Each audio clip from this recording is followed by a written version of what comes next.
Welcome to Chess 101. This is your very first step into the world's greatest strategy game. Get ready to challenge your mind and have a ton of fun. Let's start with the basics. The chessboard has 64 squares, half light and half dark. Here's a super important rule to remember. Always set up the board so that a white or light-colored square is in the bottom right-hand corner. Got it? Perfect. Now for your army. Each player begins with 16 pieces. You have 8 pawns, the foot soldiers of your army. Then you have 2 rooks, which look like castle towers, 2 knights that look like horses, and 2 bishops. And, of course, you have the most powerful pieces, 1 queen and 1 king. What's the ultimate goal of the game? It's simple: to checkmate your opponent's king. This means trapping it so it has nowhere to move and can't escape capture. That's how you win. So, how do you start a game? Every game of chess begins with a battle for the center of the board. Think of the 4 central squares as the most valuable real estate.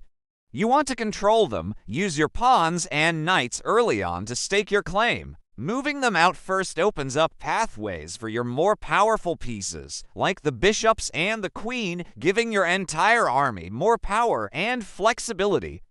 Once you've brought a few of your pieces into the game, it's time for a special move called castling. Castling is a fantastic way to protect your king by tucking it safely away in the corner behind a wall of pawns. It also has a bonus effect. It connects your 2 rooks, allowing them to work together and control the board. It's the ultimate example of teamwork in chess.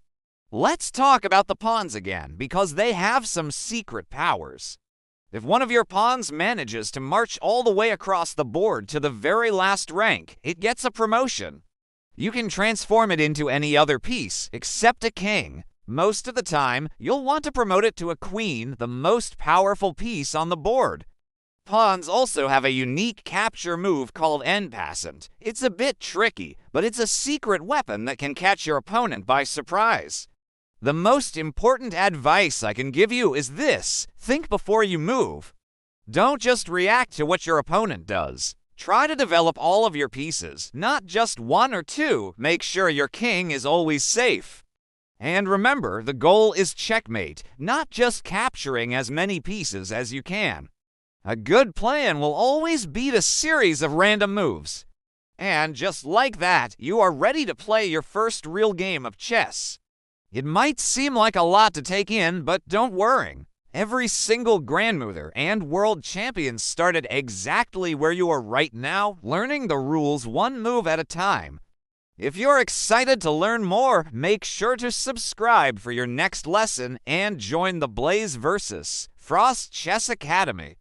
Up next, check out Episode 1, The Opening Clash, where we dive into the first crucial moves of the game. Thanks for watching, and I'll see you at the board.